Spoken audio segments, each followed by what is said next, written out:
तिथं मिनिटांवर पैसे असतात. आणि जर असं असेल घरात मी फक्त काम करणार असेल तर मी एका प्रश्नाचे 99 रुपये घेते, म्हणजे साधारण 100 रुपये. आणि अनलिमिटेड तुमचे काय प्रश्न असतील तर 500 रुपीज माझं रेट आहे. नक्कीच नक्कीच. तुमच्या मते समाजात महिलांची जी भूमिका आहे या क्षेत्रात बदलत चाललेली आहे, तर त्याच्याबद्दल काय वाटतं? महिला तर पहिला श्रद्धाळू असतात सर.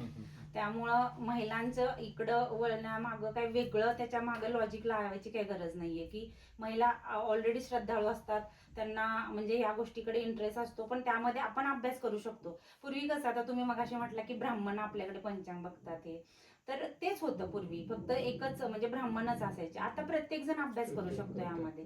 त्यामुळं महिलांनी यामध्ये कधीही करणं, कारण त्या इमोशनली पण विचार करू शकतात. आज जर माझ्यासोबत पण काम करणारे मेल्स आहेत वगैरे, पण त्यांचं कसं होतं की ते प्रोफेशनली तुम्हाला गाईड करू शकतात, पण मी समजू शकते की पुढच्या व्यक्तीला काय वेदना होत आहेत, तर त्यामुळे मी सल्ला अजून त्यांना व्यवस्थित देऊ शकते, म्हणजे मला असं वाटतं. तर महिलांसाठी हे बेस्ट प्रोफेशन आहे. तुमचं स्वतःसाठीही उपयोग करता येतो आणि तुम्हाला दुसऱ्यांसाठीही चांगलं करता येते.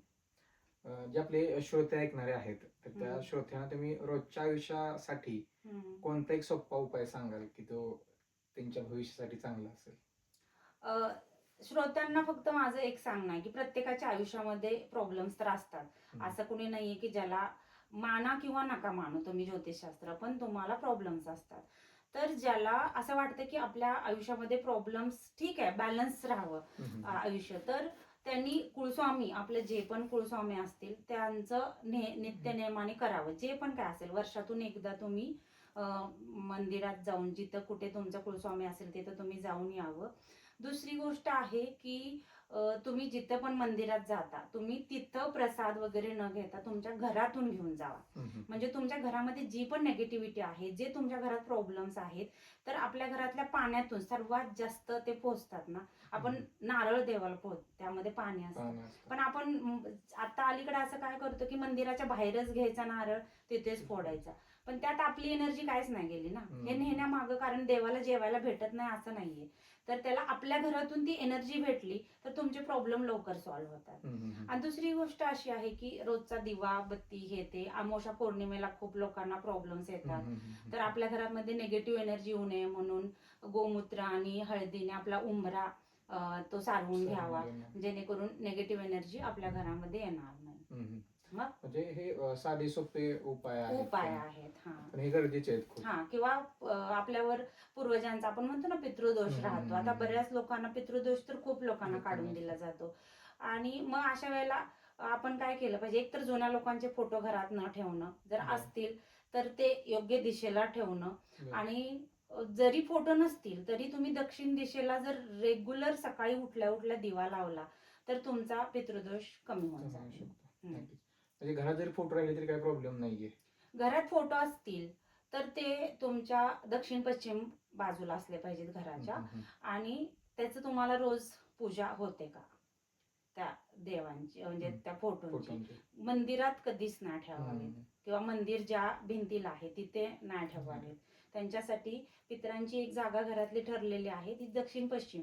पण आपल्याकडे आता फ्लॅट सिस्टीम आहे, आपली घरं छोटी आहेत, तिथं शक्यतो बेडरूम असते, मग बेडरूम मध्ये पूर्वजांचे फोटो ठेवायला आपलं मन तयार होत नाही. तर मग असे जर प्रॉब्लेम्स असतील तर त्याला प्रवाहित करून, वाहत्या पाण्यामध्ये प्रवाहित करून सोडावं. कारण तुम्ही 4 पूर्वजांचे फोटो ठेवू शकता सर, पण त्याच्या मागच्या पूर्वजांचं काय, ते पण आपले पूर्वज होतेच ना. मग तुम्ही फक्त 2 पूर्वजांचे फोटो ठेवून त्यांची पूजा, आणि बाकीच्यांचं काय.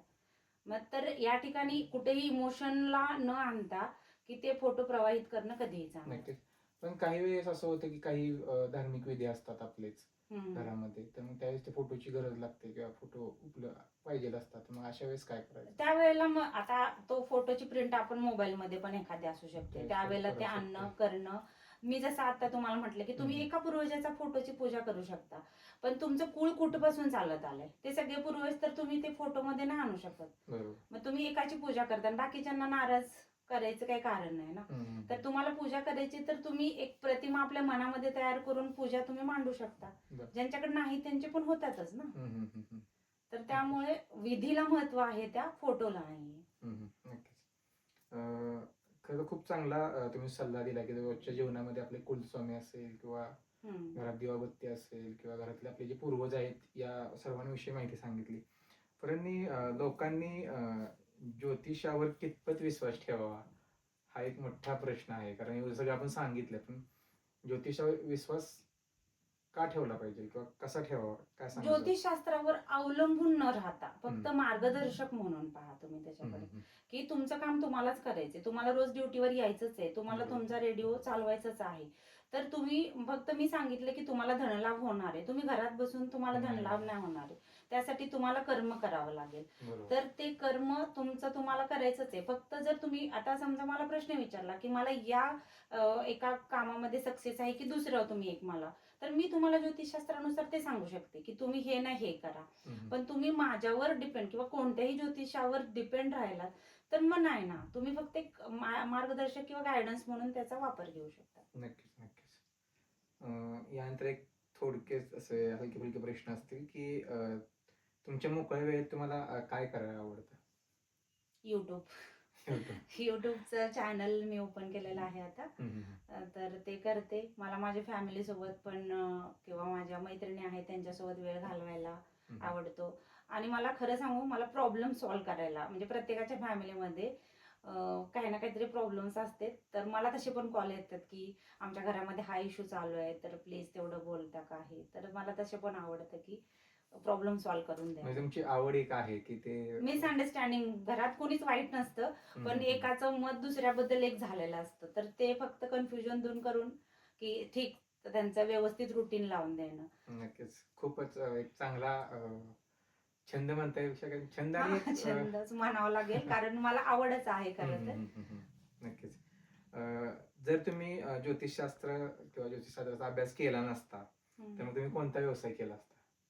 मी ब्युटिशियन होते अगोदर, त्यात कंटाळले किंवा थोडे हेल्थ इश्यू सुरू झाले म्हणून ज्योतिषशास्त्राकडे वळाले. अर्थातच म्हणजे मला मी लॉ ऑफ अट्रॅक्शनचं पण करते. तर मग लॉ ऑफ अट्रॅक्शन मध्ये मला खूप जास्त, मला पुस्तकं वाचायला खूप जास्त आवडतात. तर मग कधी आपण त्या विषयावर पण बोलू, कधी तुम्ही मला बोलवा. लॉ ऑफ अट्रॅक्शन आपल्या आयुष्यावर कसा परिणाम करतं आणि त्याचे रिझल्ट आपण कसे घेऊ शकतो याविषयी पण आपण बोलू. मग नक्कीच. साधारणपणे जर आपल्या श्रोत्यांना काही प्रश्न असतील किंवा श्रोत्यांना त्यांच्या घरामध्ये किंवा त्यांच्या लाईफमध्ये काही चाललं असेल तर ते जाणून घ्यायला त्यांना पण आवडेल. तर मग तुम्ही सांगाल का त्याबद्दल काही, जर तसे काही प्रश्न तुमच्याकडे आले किंवा आपल्या श्रोत्यांनी काय सांगितले तर? नक्कीच, कारण मी आहे त्यासाठी. कारण मला पण तेच आवडतं आणि जितके लोकांचे प्रॉब्लेम्स आपण सॉल्व्ह करू तेवढं आपल्यालाही, आपण शिकलेल्याचा फायदा तो आहे. मग तुमच्या श्रोत्यांना ज्या पद्धतीने तुमच्या थ्रू मला कॉन्टॅक्ट केला तरी चालेल. आणि तुम्ही कॉन्टॅक्ट नंबरही सांगू शकता आपल्या श्रोत्यांना जर तुम्हाला सांगायचं असेल तर माझा कॉन्टॅक्ट नंबर आहे 9130282713. या नंबरवर तुम्ही व्हॉट्सअपवर मला तुमचे प्रश्न विचारू शकता आणि मी तुम्हाला उत्तरं देईल. नक्कीच. पण तो कोणकोणते विषय तुमच्याकडे घेऊन आले पाहिजे असं तुम्हाला वाटतं? म्हणजे मला फक्त असं वाटतं की खूप फालतू किंवा अगदीच नाही का की जसं मगाशी मी तुम्हाला सांगितलं की ज्याचा आपल्या कल्चरशी काय म्हणजे संबंध नाहीये किंवा आपल्या जगण्याचा तो पार्ट असणं गरजेचं नाहीये, असे प्रश्न असू नयेत. की जे खरंच बाबा आपल्याला म्हणजे जेन्युइन क्वेश्चन असतात, की आपल्याला प्रोफेशनच्या बद्दल असतील, नोकरी व्यवसायाच्या, मुलांच्या बाबतीत प्रश्न असतात. तर असे प्रश्न असले तर काय वाटत नाही, पण अगदी काही गरज नाहीये आणि त्या गोष्टींवर आपण जास्त फोकस करून म्हणजे आयुष्य कुठल्या दिशेला आपण घेऊन जातोय हे आपल्याला पण कळलं पाहिजे. नक्कीच. म्हणजे साधारणपणे जे आपल्या करिअर संदर्भात असतील किंवा आपल्या मुलांच्या संदर्भात किंवा आपल्या घरगुती रिलेशन संबंधात जरी असतील तर काय प्रॉब्लेम नाही. नक्कीच नक्कीच. जातात आणखीन आपल्या श्रोत्यांना काय संदेश द्याल किंवा काय सांगाल का? मी इतकं सांगेल की फक्त असं नाही की तुम्ही दुसऱ्यांवर विश्वास ठेवून किंवा माझ्यावर विश्वास ठेवून, पहिले प्रत्येक गोष्टीला आपल्या स्वतःवर विश्वास असणं गरजेचं आहे. जेव्हा आपले प्रयत्न थांबतात कुठे ना, तेव्हा तुम्ही ज्योतिषशास्त्राचा सल्ला घ्या. तुम्ही सुरुवातीपासूनच मला काहीच करायचं नाहीये, मी एखाद्या ज्योतिषाकडे जातो तिथनं ते उपाय, असे पण खूप लोक असतात की अवाढव्य खर्च करतात की बळी देणं किंवा काय करणं. दुसऱ्याचा बळी देऊन कधी आपण म्हणजे सुखी नाही होऊ शकत. की माझा जीव सुखी करायचा तर मला दुसऱ्याला म्हणजे जीव द्यायचाय. तर असं न करता आपण सात्विक उपाय करून आपलं आयुष्य रोजच्या जीवनात खूप सुखी राहू शकतो. तर मला असं वाटतं की फक्त साधं सोपं आयुष्य निवडावं. नक्कीच. एकदा जर शेवटी असा प्रश्न होता की आपण लग्न कुंडली असेल किंवा हम्म. जन्माची कुंडली बघत असतो, हम्म. तर त्याचा खरंच परिणाम होतो का त्या याच्यावर? कारण काही ठिकाणी बघतात, काही जण पळून जाऊन लग्न करतात, त्यावेळेस हम्म. कुंडली काय बघत नाहीत. पण बऱ्यापैकी मी म्हणत नाही की 100%च सक्सेस होत असतील, हम्म. 50% सक्सेस होत असतील त्याच्यातील. त्याचा काय परिणाम होतो का त्यांच्या वैवाहिक जीवनामध्ये किंवा त्यांच्या हम्म. जीवनामध्ये काय होऊ शकतो का? 100% परिणाम होतो सर. हम्म. कुंडली जर जुळत नसेल, तुम्ही लग्न केलं, तुम्हाला थोडे दिवस त्याचे परिणाम जाणवत नाहीत, कुठल्याच गोष्टीचे, चांगले आणि वाईट दोन्ही परिणाम तुम्हाला लगेच नाही जाणवत. तर कुंडली जर तुमच्या दोष असतील तर तुमचं लग्न फार काळ टिकू शकत नाही. मग कंटिन्यू वाद राहते, मग कधी कधी ते ब्रेकअप होणं किंवा ते डायव्होर्स होणं, मग ह्या सगळ्या गोष्टी त्यातनं राहतात. तर मला असं वाटतं की एकतर तुम्ही लग्न करता पूर्वीच कुंडली बघा, आणि आता लग्न ह्याच व्यक्तीशी करायचे हे फिक्स झालंय तुमचं, तर त्याच्यासाठी पण उपाय असतात. की तुम्ही लग्न केले आणि नंतर कळालं की तुमच्या आयुष्यामध्ये प्रॉब्लेम सुरू आहेत, तर मग ते उपाय तरी करा. नक्कीच नक्कीच. खूप छान सल्ला मॅडम तुम्ही या ठिकाणी दिला. तर अश्वती हो, आपण संवाद साधत होतो. ज्योती ज्योती म्हणजे अश्वती हो, आता आपण संवाद साधत होतो ज्योती बनसोडे मॅडम यांच्याशी, आणि खूप चांगल्या पद्धतीने त्यांनी आपल्या श्रोत्यांना मार्गदर्शन केले की ज्योतिषशास्त्राकडे आपण कसं बघितलं पाहिजे किंवा आपल्या ते जीवनावरती कितपत परिणाम करत असतात आणि कशा पद्धतीने करत असतात. तर हे खूप सुंदर असं आणि खूप सविस्तर असं आपल्या श्रोत्यांपर्यंत पोहोचवलं. त्याबद्दल मी मानदेशी तरुण वाहिनीच्या वतीने मॅडम धन्यवाद देतो की तुम्ही आज आमच्या स्टुडिओमध्ये आलात आणि आमच्या श्रोत्यांना मार्गदर्शन केलं त्याबद्दल. धन्यवाद सर, तुम्ही पण मला इथं बोलवलं आणि मलाही माझ्या नॉलेज विषयी किंवा माझ्या टॅरो कार्ड विषयी बोलण्याची जी संधी दिली, त्यासाठी तुमचं आणि मानदेशी तरंग वाहिनीचं मीही मनापासून आभार मानते. धन्यवाद.